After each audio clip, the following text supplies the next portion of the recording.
Hi, thank you. So in this talk, I will show how the science of consciousness can promote the science of human birth. I will discuss a special phenomenon, an altered state of consciousness during physiological birth. Here is the outline of my talk. I will start by explaining the phenomenon of birth in consciousness and the hypothesis I have offered concerning the brain mechanism of this altered state of consciousness during physiological birth. Then I will discuss the lacuna in neuroscience concerning the birthing brain and show the first empirical preliminary study that provides some evidence to the hypothesis concerning the birthing brain mechanism. So here is the common definition to altered state of consciousness in general. An altered state of consciousness is a temporary, significant, and noticeable alterations in baseline waking consciousness. It typically includes deviations in awareness, perception, sensations, cognition, emotions, and behavioral tendencies. This definition distinguishes these experiences from many everyday experiences. There are many situations in which people are experiencing altered state of consciousness. The common examples are some types of meditation, hypnosis, daydreaming, dreaming, certain drug states, and states during sports activities. All these situations are empirically investigated in the fields of the various cognitive sciences. There is evidence that women during undisturbed physiological birth experience altered state of consciousness. However, this experience, the evidence that birthing women have unique phenomenological experiences during physiological birthing is discussed mostly in the field of midwifery, mostly in qualitative studies, but not in the fields of neuroscience or cognitive science. Thus, I have coined the term birth in consciousness and analyzed its cognitive and phenomenological features. So, birth in consciousness is a psychophysical state of retreat into which a woman sometimes enters during physiological birth. From a phenomenological perspective, birth in consciousness is an extremely positive experience of peacefulness, calm, and reduced pain and anxiety sensations.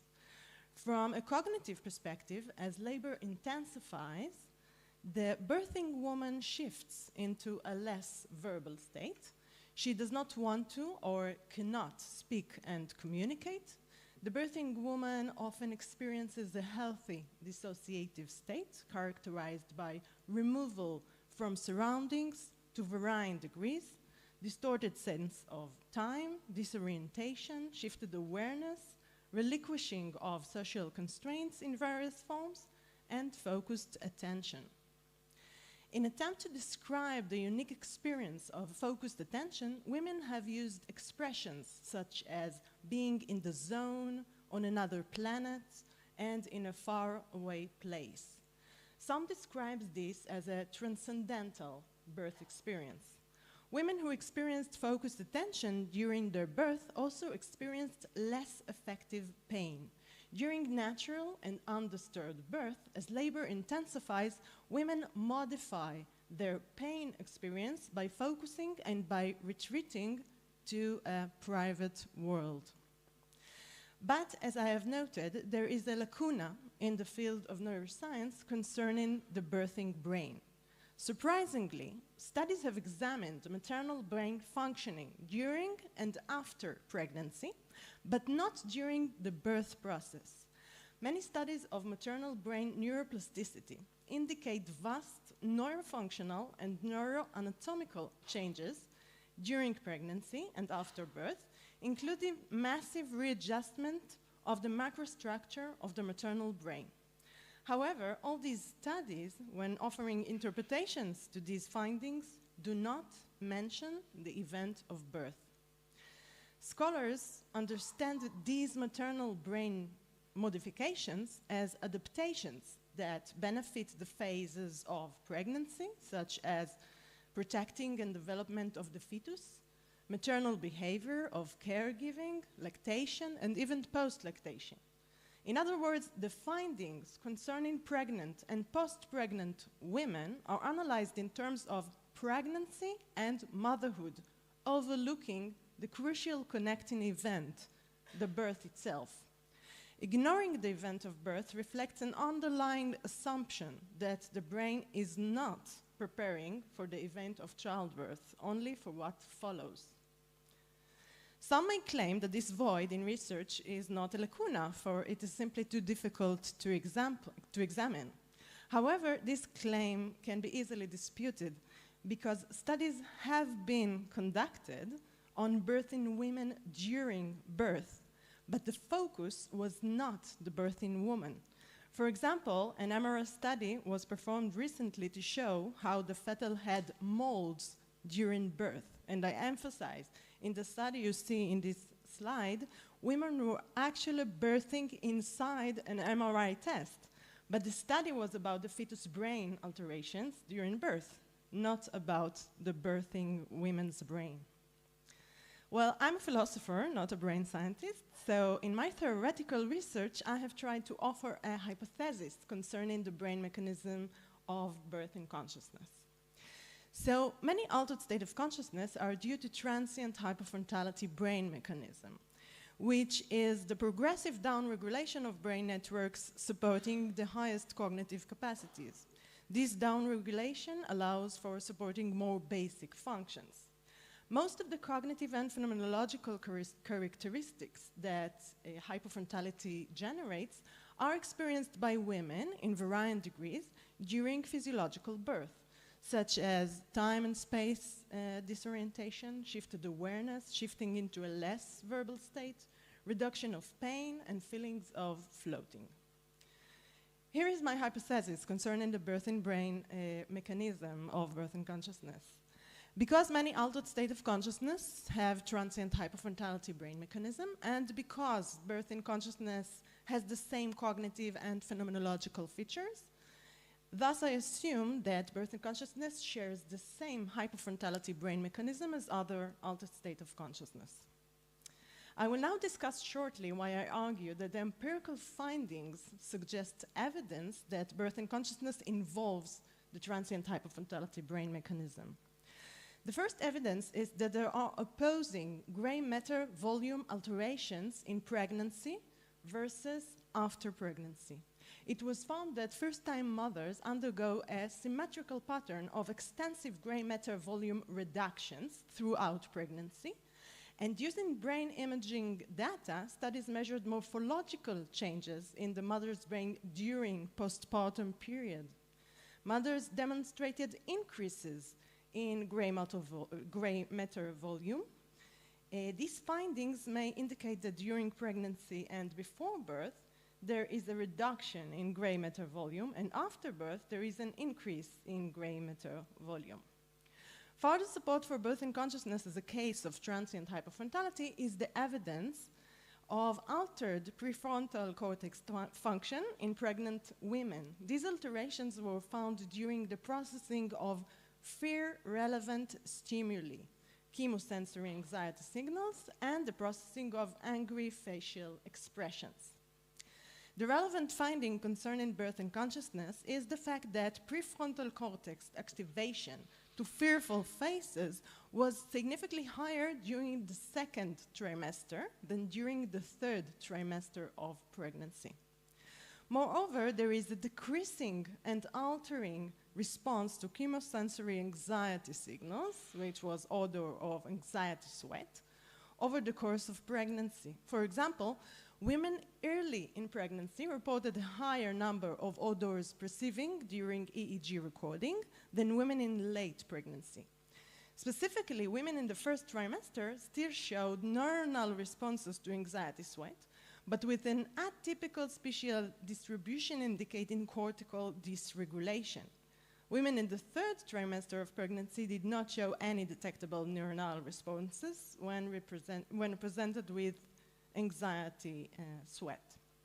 Furthermore, an ERP study revealed that women in late pregnancy displayed diminished and delayed processing of angry facial expressions. Many researchers argue that the increased attention to fear and anxiety signals during pregnancy is consistent with the evolutionary premise that increased responsiveness to threat during pregnancy may be adaptive because of the greater protection by mothers and of themselves and their unborn children. However, if this premise is sound, the decrease in responsiveness to threat in the third trimester, just before birth, calls for explanation. Some researchers explain that a decreasing and altering processing of fear and anxiety signals during pregnancy probably reflects a basic mechanism of protecting the unborn infant against maternal stress. While these explanations seem sound, they conflict with one another. I believe another explanation is possible, stemming from brain mechanisms that are triggered in preparation for birth.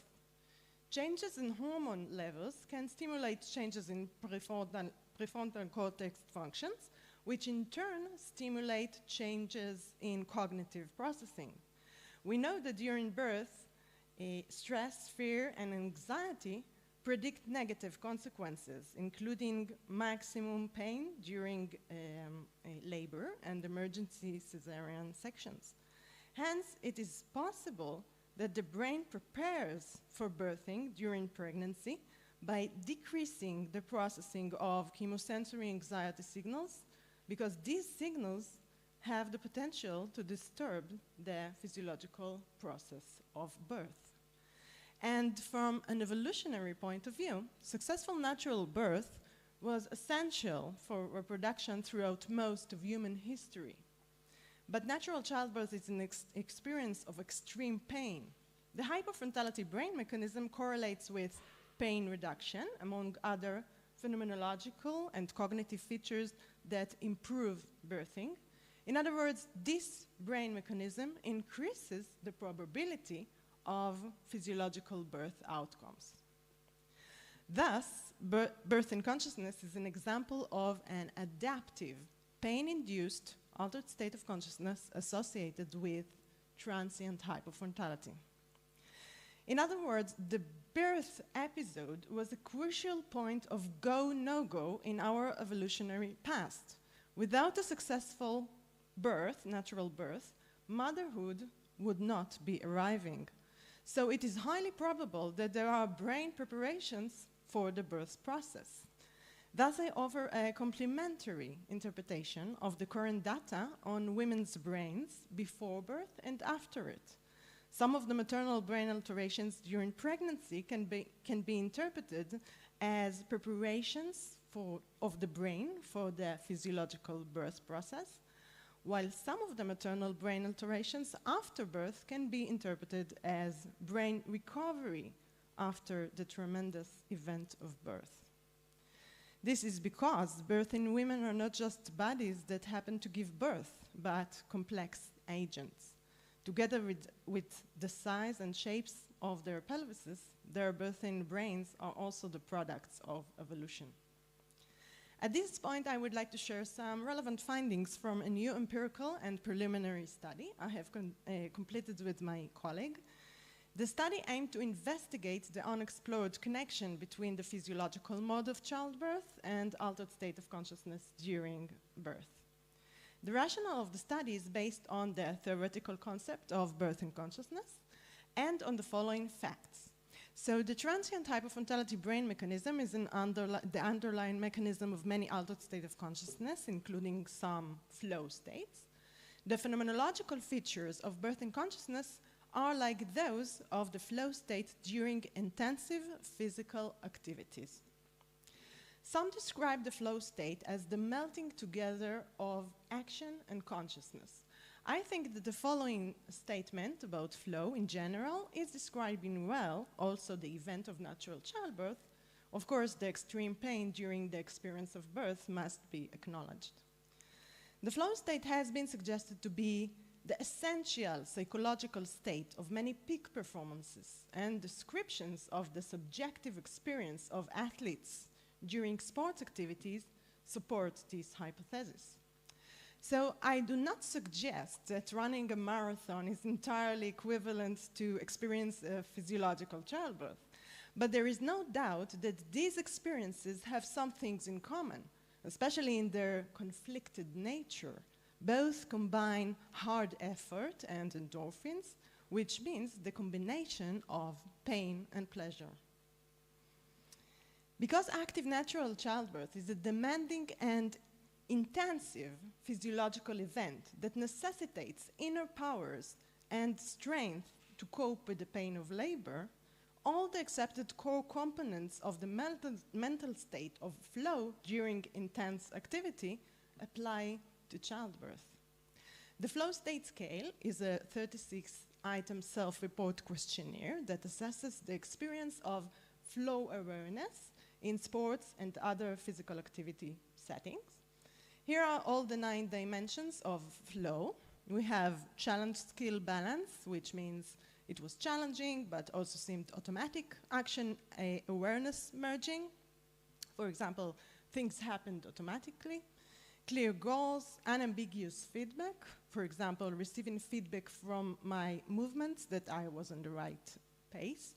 Concentration on the task, sense of control, loss of self-consciousness, transformation of time, and autotelic experience, which means really enjoyed the experience.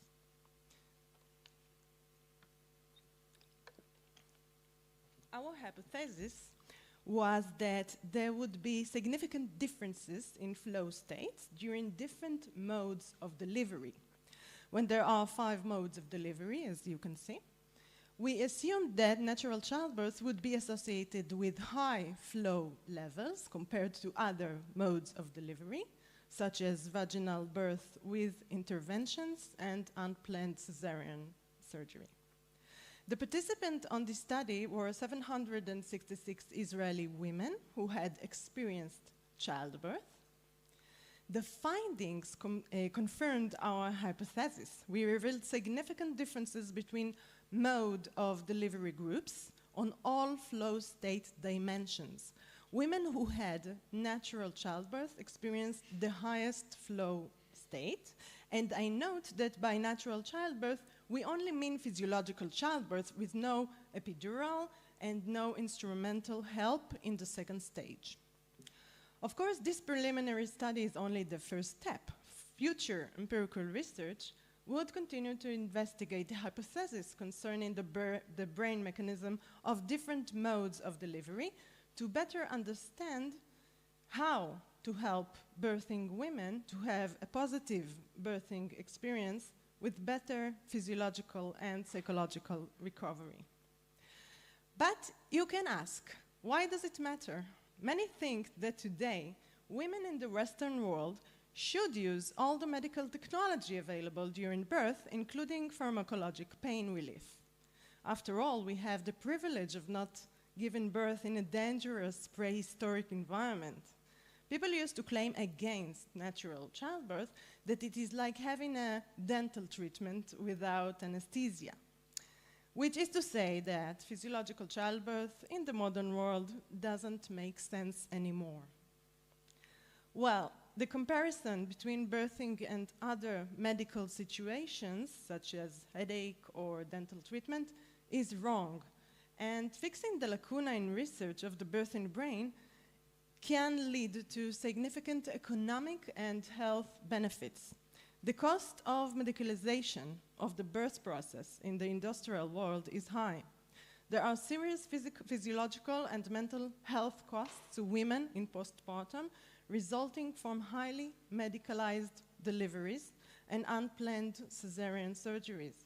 Therefore, according to the World Health Organization, reducing cesarean surgeries and the rate of medicalized birth is a public health priority.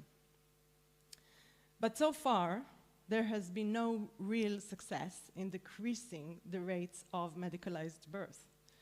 So neuroscience studies that will shed light on brain mechanisms of the physiological birthing process versus other birthing methods may explain why, despite many efforts, rates of highly medicated birth and cesarean sections sections are still rising. Of course, no one claims that all medical interventions are flawed. On the contrary, medical and technological advances have significantly reduced mortality of mothers and babies. However, current common birth environment is basically against physiological birth because it interrupts birth in consciousness. And I will explain this in a minute in psychophysical terms.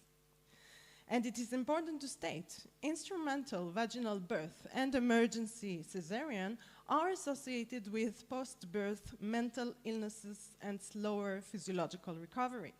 The reason is that these procedures are traumatic physiologically and psychologically.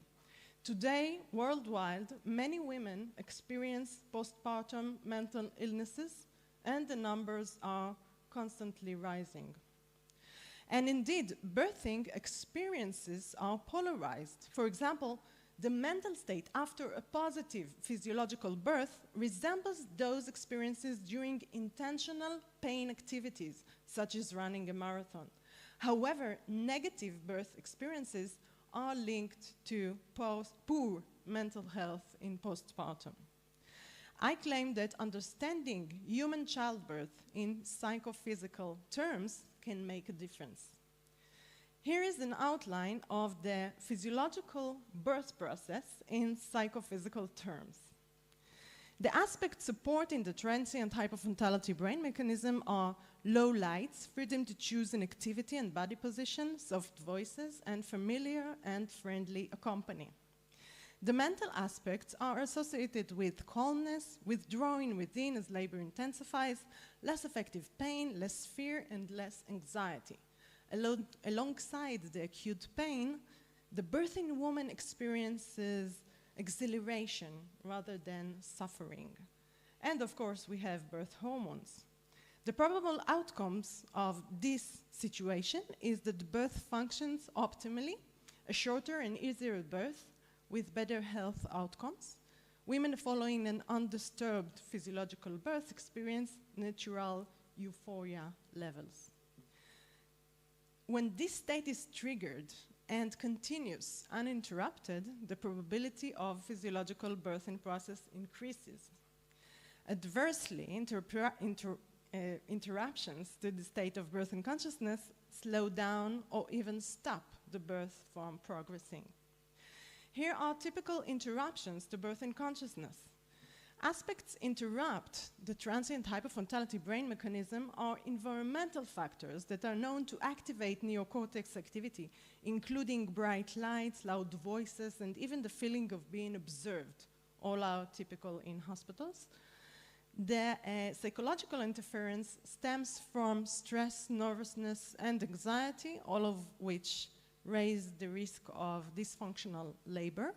Lack of care and support during childbirth or an anxious birth environment associate with more medicated birth. As for the hormones, the environmental and psychological factors trigger interruptions to birth and consciousness by causing a physiological disturbance, either a release of stress hormones or prevention of a release of birthing hormones. Both lead to dysfunctional labor that fails to progress. The probable outcomes of this situation is that the birth process slows down or even stops from progressing. This basic psychophysiological understanding of human birth can challenge one of the fundamental and rooted premises of modern obstetrics, that birth processes as it does out of pure physiological mechanism. But women also give birth with their minds, not just their bodies. This is because the physical and social settings have crucial effects on the birth process, and there are empirical studies that validate these kind of effects. So, what can we do in order to navigate the polar experience of birthing to their more positive pole? How can the science of consciousness help promote the science of human birth? I offer to use the science of peak experiences to organize all the empirical evidence and to propose a new model for human birth, a psychophysical model. The theory of set and setting, which is borrowed from psychedelic research, argues that peak experiences are shaped by the mindset of an individual entering the experience, which is the set, and by the environment in which the experience takes place, which is the setting. In the set parameters, we have personality, preparations, expectations, and intentions. And in the setting parameters, we have the physical environment, the people around, and the cultural context. There are negative set and setting conditions and positive set and setting conditions. It was found that with the proper set and setting conditions, people reported positive altered state of consciousness experiences, and even that their lives has been changed for the better. So it is known that negative set and setting conditions combine rigidity, unfamiliarity, and non-acceptance, while the positive set and setting conditions combine flexibility, familiarity, and acceptance. Here are only few examples of empirical studies that validate the strong effects of set and setting key parameters on the human birth process. As for preparations, there are automatic physiological preparations for birth, such as biochemical and brain changes. As I have discussed and offered, certain maternal brain alterations during pregnancy can be understood as brain preparation for birth. In other words, the birthing woman's brain is preparing in a way to the psychological and physiological challenges of childbirth. As for intentions and expectations, we know we have empirical evidence that beliefs and perceptions of the birthing woman concerning the birth process affect birth outcomes in terms of birth methods and the subjective birth experience. As for the physical setting, we have empirical evidence that the physical birth environment can support physiological birth or hinder it. Even the architecture in the birth room, such as removing the birth bed, is correlated with more physiological birth. Concerning the factor of social support, we have empirical evidence that one-on-one support decreases the rate of various medical interventions. It was also found to be associated with higher satisfaction and a positive birth experience, and it can increase women's sense of agency during childbirth. Unfortunately, medicalized obstetric system does not always support women's autonomy and preferences.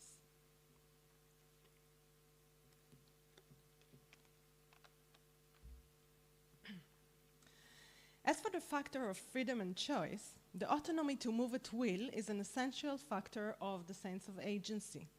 Unless a lying position is selected by the birthing woman herself, lying on the back is often described as uncomfortable as opposed to vertical positions.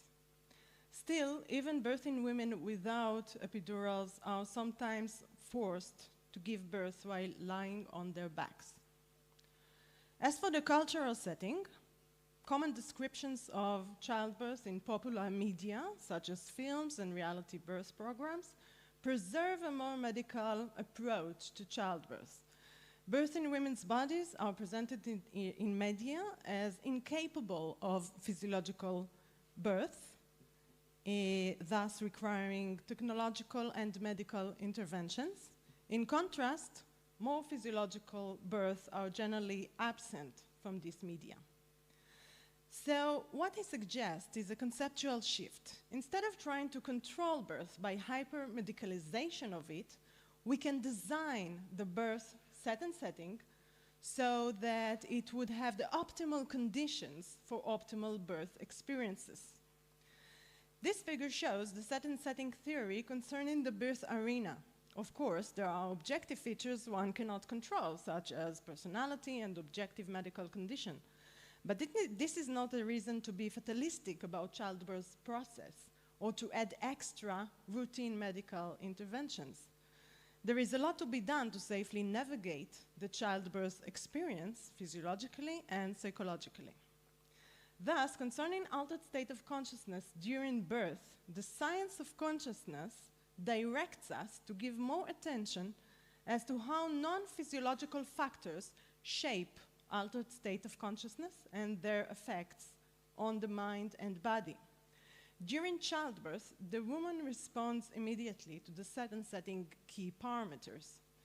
Thus, concerning the optimal management of the birth process, set and settings are crucial factors we must deal with instead of denying.